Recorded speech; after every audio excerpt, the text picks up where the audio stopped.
Una iglesia donde el pastor sea transigente en la Biblia es una iglesia débil. Donde la gente claudique en sus convicciones es una iglesia débil. Dios quiere una iglesia firme, edificada en la verdad sólida e inquebrantable de la palabra del Dios vivo. Hoy en el programa, En Contacto, una iglesia firme. Y Jesús se acercó y les habló diciendo: Toda potestad me es dada en el cielo y en la tierra.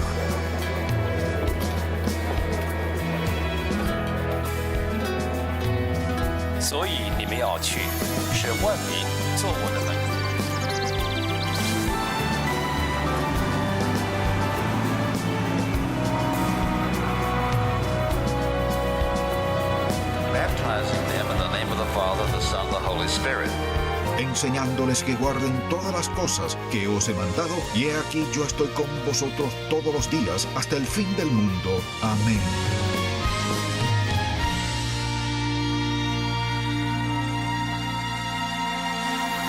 Hay cientos de miles de edificios y locales en el mundo llamados iglesias. Algunos son grandes, otros pequeños, unos débiles y otros fuertes. La verdad es que estos locales no son la iglesia. Los templos albergan a la iglesia. Por ejemplo, hace un tiempo esta iglesia se reunía en otro local en el centro. Luego nos mudamos para acá debido al tráfico. Sin embargo, somos la misma iglesia. Así que hay muchísimas iglesias de toda clase. Algunas no son iglesias cristianas. Algunas son de otras religiones, las llaman iglesias. Mientras otras religiones les dan otros nombres a sus iglesias. Y al considerar esto, pienso en los millones de personas que pertenecen a una iglesia. Algunas personas son salvas sin ser parte de una iglesia. Entonces, ¿qué es una iglesia? Al considerar eso, pensemos bien, ¿a qué clase de iglesia quiero pertenecer? ¿Quiero formar parte de una iglesia débil o de una iglesia fuerte? Bien, el mensaje de hoy se titula Una iglesia firme. Quizás diga, ¿sabe qué? Hoy estoy aquí y ni siquiera estoy seguro de que esté interesado en la iglesia. Entonces ya está listo para interesarse. Por la sencilla razón de que Cristo dijo, edificaré mi iglesia. Lo que Él edifique debería interesarme, querría estar interesado. Así que quisiera que leyéramos un pasaje de las Escrituras del cual quisiera darle una breve explicación para que no quede pensando en eso cuando pasemos a lo siguiente. Quizás suena extraño. Vayamos a Mateo 16. Deseo que leamos desde el versículo 13 hasta el versículo 20. Y luego deseo hablar de este tema de las características de una iglesia fuerte. Mateo 16, versículo 13. Viniendo Jesús a la región de Cesarea de Filipo, preguntó a sus discípulos diciendo, ¿quién dicen los hombres que es el Hijo del Hombre? Refiriéndose a esa parte de su vida que es humana. Y ellos dijeron, unos Juan el Bautista, otros Elías, y otros Jeremías o alguno de los profetas. Él les dijo, ¿y vosotros? ¿Quién decís que soy yo? Respondiendo Simón Pedro dijo, tú eres el Cristo, el Hijo del Dios viviente. Entonces le respondió Jesús, bienaventurado eres Simón, hijo de Jonás, porque no te lo reveló carne ni sangre, sino mi Padre que está en los cielos. Y yo también te digo que tú eres Pedro, y sobre esta roca edificaré mi iglesia. Y las puertas del Hades no prevalecerán contra ella. Y a ti te daré las llaves del reino de los cielos, y todo lo que atares en la tierra será atado en los cielos, y todo lo que desatares en la tierra será desatado en los cielos. Entonces mandó a sus discípulos que a nadie dijesen que él era Jesús el Cristo. Ahora, deseo explicar lo que significa para que no quede con la duda hasta que hablemos de las 11 características de una iglesia fuerte. Así que vayamos a donde Jesús le dijo, ¿quién dicen los hombres que soy? Respondió, tú eres el Cristo, el Hijo de Dios viviente. Y cuando Jesús le dijo, tú eres Pedro, y tú mismo no pensaste en eso, Dios te lo reveló, y le dijo, te digo que eres Pedro, y sobre esta roca edificaré mi iglesia. Ahora, mucha atención. Jesucristo no dijo que edificaré a su iglesia sobre el apóstol Pedro. Entonces, ¿qué quiso decir? Este es el fundamento de la iglesia, y es que Jesucristo es el Hijo del Dios viviente. En eso consiste la iglesia, y sobre esto está fundada. Mire, si toma cualquier templo, catedral, lo que sea, y pase lo que pase, si elimina esta verdad, que Jesucristo es el Hijo del Dios viviente, deja de ser iglesia. Puede ser una institución, quizás sea un edificio hermoso, una catedral, más no una iglesia. La iglesia se edifica en la verdad y en el principio de que Jesús es el Hijo de Dios, y sobre eso debe edificarse. Así que hablemos de las características de una iglesia firme, donde sea que asista, cualquiera que sea su iglesia. Y la primera es liderazgo lleno del Espíritu. Si el liderazgo de una iglesia no está lleno del Espíritu Santo, ya comienza con una debilidad. Pues recuerde que Jesús le dijo a sus discípulos, no están listos para hacer lo que les he encomendado.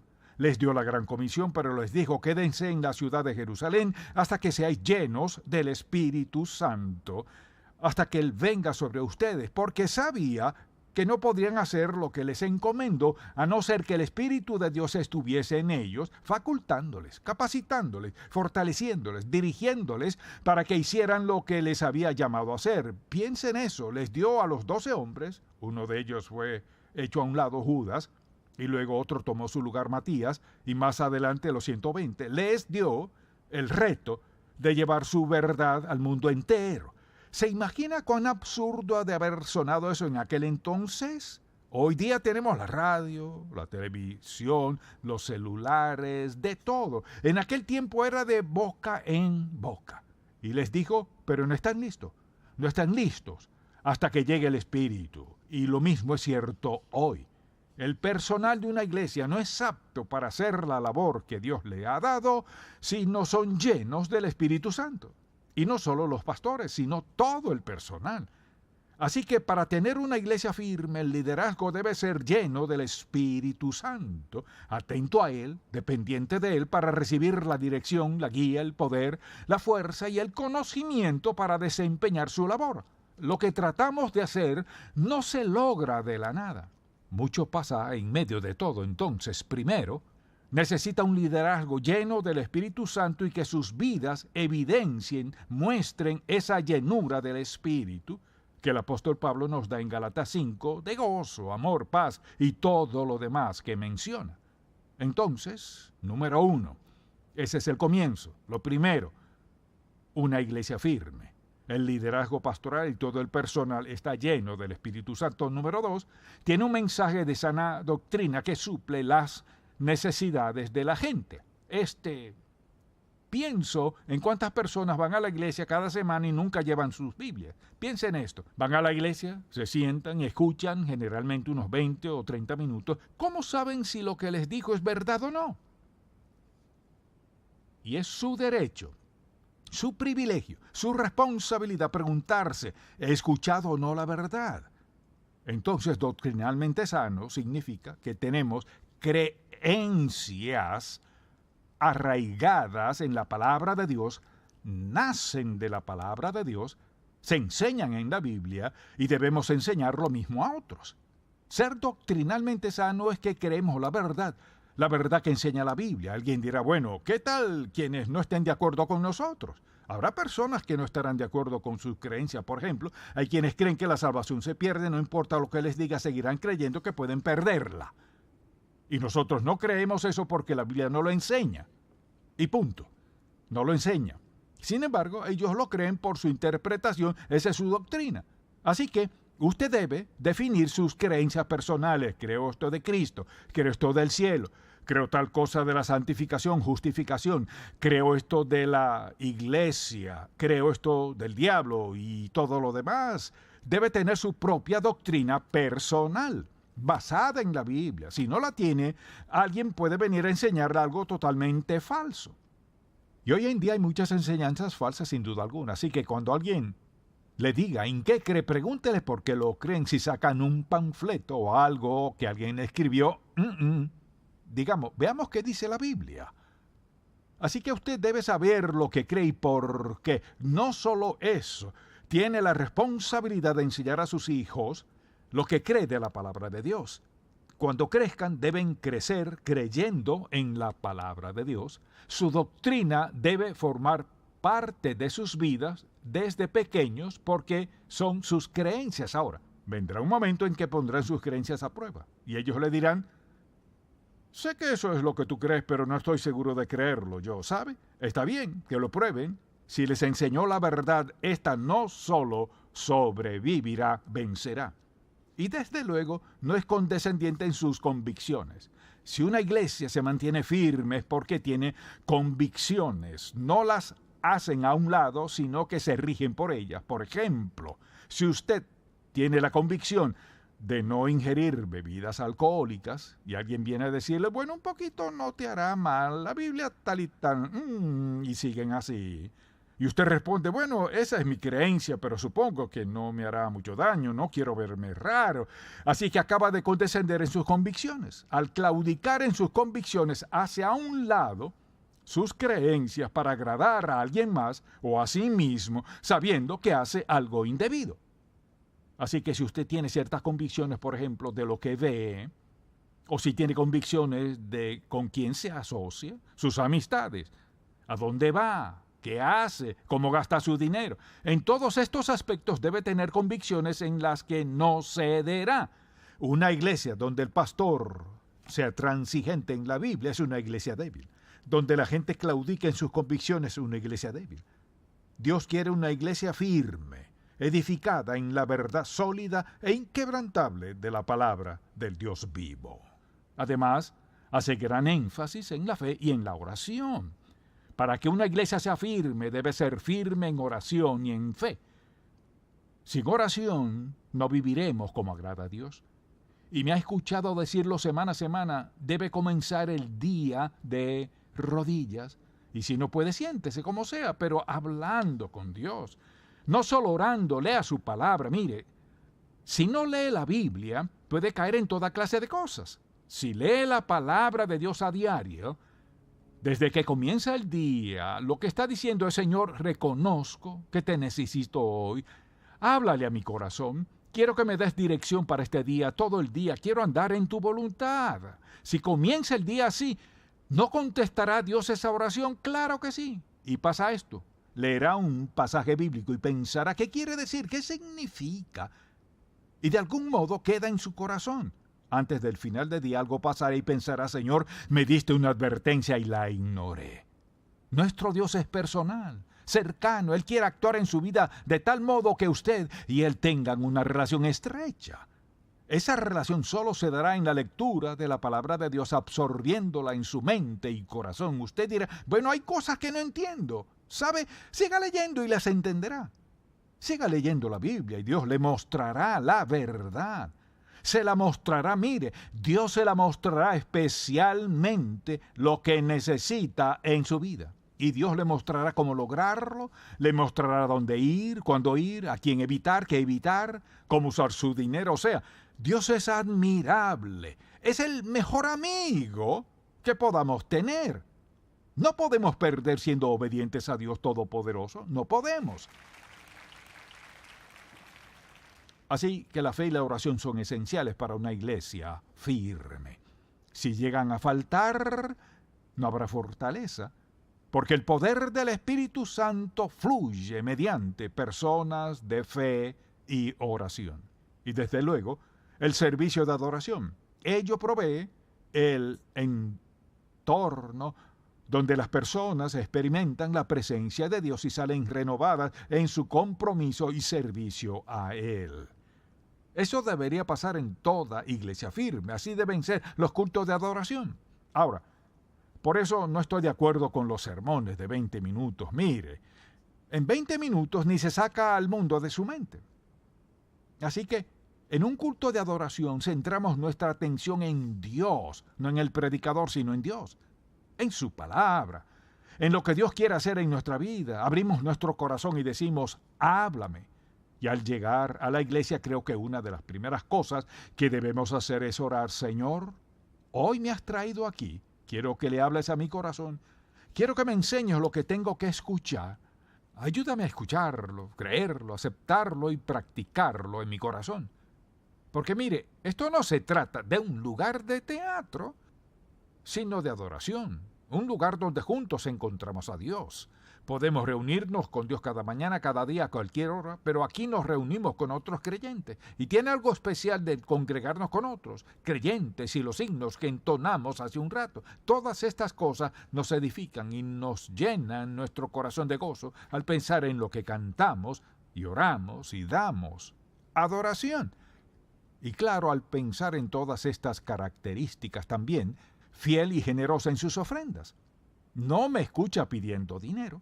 No le suplico ni presiono a nadie porque yo creo lo siguiente: si usted obedece a Dios, anda en su voluntad y su camino, y decide seguirlo, ofrendará.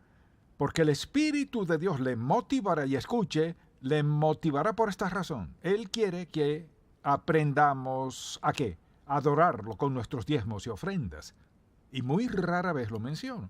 De vez en cuando alguien dice: ¿por qué no predicas sobre el dinero?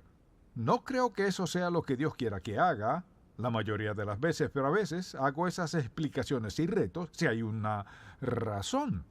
Pero mi creencia es esta: si usted escucha la palabra de Dios y lo está obedeciendo, cree en Él y confía en Él, y quiere tener una familia firme en la fe, ser parte de una familia firme, usted diezmará. Es el privilegio de no solo hablar con Dios, sino decirle: Señor, es en serio cuando digo que estoy agradecido por este gran privilegio. Sé que dices que traigamos los diezmos al alfolí para que pueda llevarse a cabo tu labor. Gracias por el privilegio de ofrendar. ¿Se da cuenta de cuán bendecido y privilegiado es si tiene un empleo, un sueldo, tiene una familia, provee para sus hijos? Los tiempos están difíciles y empeorarán. ¿Y sabe qué? Seremos fieles en los tiempos difíciles, mire, para permitir que Dios demuestre que los gobiernos e impuestos no cambian sus dones, amor y gracia para con nosotros. Eso no lo hará. Y luego, escucha, una iglesia firme está organizada estratégicamente para alcanzar las metas fijadas por Dios. Tenemos clases para niños desde edad preescolar, adolescentes, jóvenes, adultos, programas para todas las edades. Tenemos estudios bíblicos para todas las edades. Tenemos reuniones de oración los miércoles en las noches y una cena maravillosa. Estamos muy organizados para todo. Dirá, ¿la iglesia primitiva no estaba organizada? Claro que sí. Porque note, por ejemplo, al principio del libro de los Hechos, dice la Biblia que nadie tenía necesidad. Mire, si tuvieron 3,000 nuevos creyentes y nadie tenía necesidad, alguien organizó a esa multitud. Pudo haber sido Pedro o el que sea. Y por ejemplo, el Señor Jesús estaba organizado. Dijo: quiero alimentar a 5,000, divídanlos en grupos, les daremos de comer, tuvieron de sobra. La iglesia es organizada. La organización no debe ser superficial, estamos organizados. ¿Por qué? Así que cuando alguien quiera venir un domingo, empezaremos a tiempo, eso es organización. Tendremos un servicio que durará tanto tiempo y eso es organización. Tendremos alabanzas, tendremos predicación, tendremos ofrendas, tendremos una invitación y una conclusión. Todo eso es organización. Y allí las personas sirven en las fortalezas de sus dones espirituales. Algunas personas dirán: yo no sé lo que son los dones espirituales. Permítame darle un breve resumen. Le invito a buscar en Romanos 12 un momento. Dice en el versículo 6 de Romanos 12, de manera que teniendo diferentes dones según la gracia que nos es dada, o sea, según la gracia de Dios, lo que Él quiere hacer en y mediante nuestra vida nos da ciertos dones. Escuche bien, dice así: de manera que teniendo diferentes dones según la gracia que nos es dada, úsese conforme a la medida de la fe. Escuche. Luego los nombra: el de profecía, el de servicio, el de enseñanza, el de exhortación, el que reparte, el que preside, o el de administración, y el de misericordia. Pero dirá, ¿cómo funcionan? Mucha atención. Al actuar conforme a nuestros dones, somos más eficientes. Segundo, al actuar conforme a nuestros dones, mire, somos los más felices. pues percibimos nuestras facultades, talentos y destrezas, por ejemplo. Y la gente tiene toda clase de dones. Hay personas que son muy creativas en sus dones espirituales. Esa es la labor del Espíritu Santo. Ahora, si incorporamos eso en la iglesia, por eso tenemos gente que enseña, personas que son líderes de organización, personas que, por ejemplo, exhortan. Hay toda clase de dones en la iglesia. Dios nos ha dado diversas personas que hacen mejor ciertas cosas. Muchas personas hacen cosas mejor que yo. Si alguien pregunta, ¿qué más ha hecho además de predicar?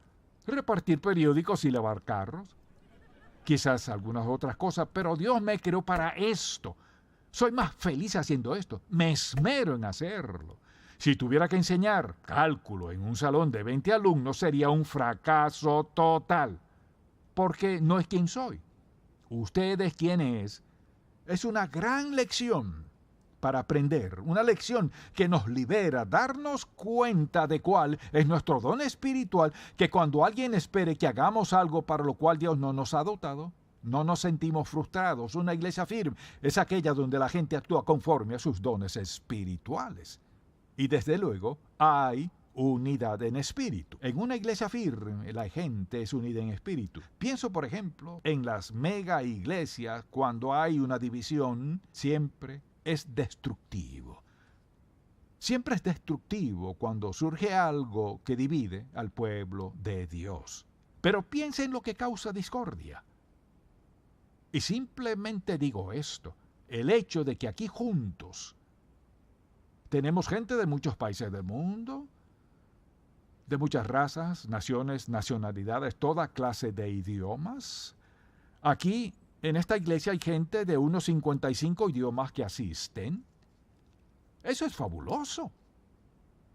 Entonces, ¿por qué somos el cuerpo de Cristo? No somos este cuerpo, aquel cuerpo y este otro. Solo somos el cuerpo de Cristo. Unidad, somos uno, amándonos unos a otros, ayudándonos, apoyándonos.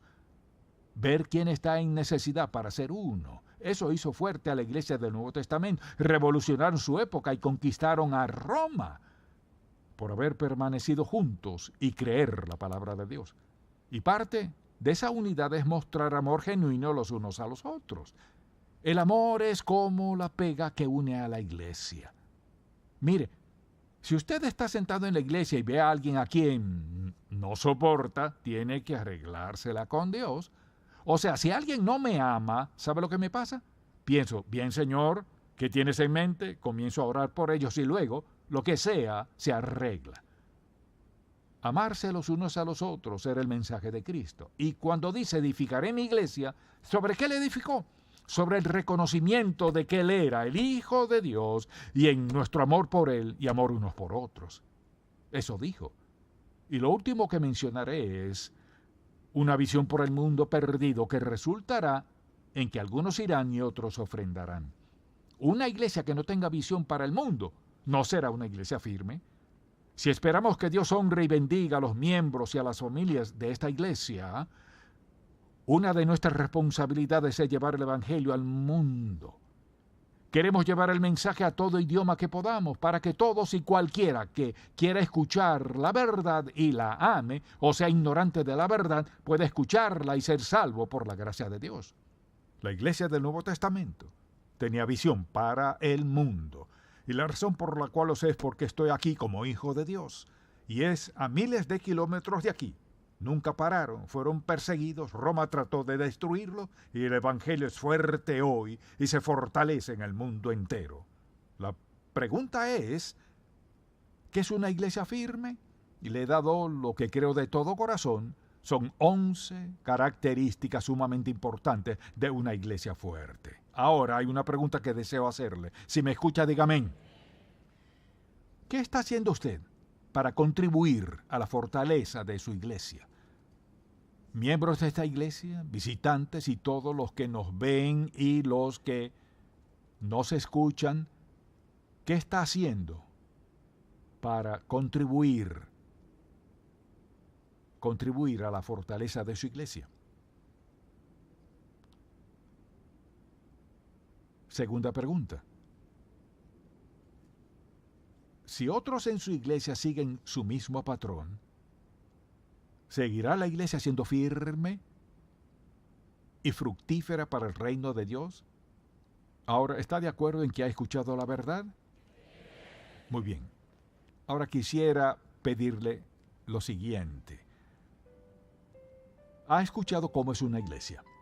Muchos de ustedes son miembros aquí, otros van a su propia iglesia. Muchos no asisten a una iglesia. Pero le diré algo ahora mismo.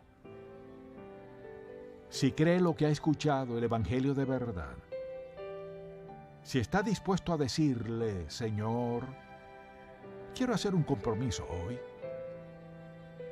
que daré cualquier cosa que pueda dar, sea lo que sea, para la fortaleza de mi iglesia o esta iglesia. Si está dispuesto a decirle eso al Señor conmigo, al estar parado, levántese conmigo.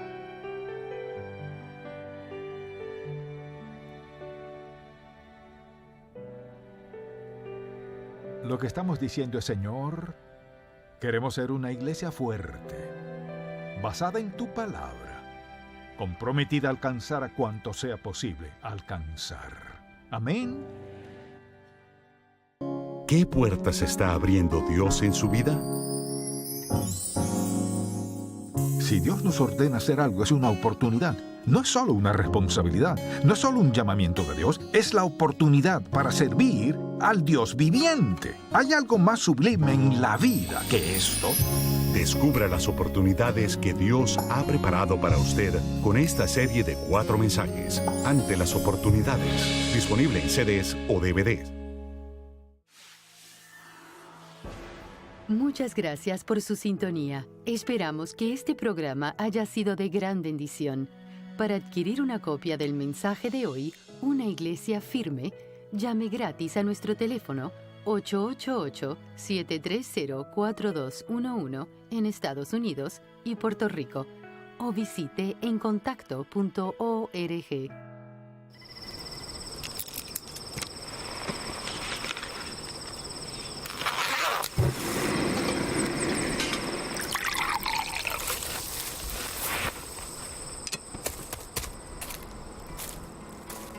La voz de Dios demanda ser escuchada, y que habiéndola escuchado, nos lancemos a la aventura más grandiosa y emocionante que nos podamos imaginar.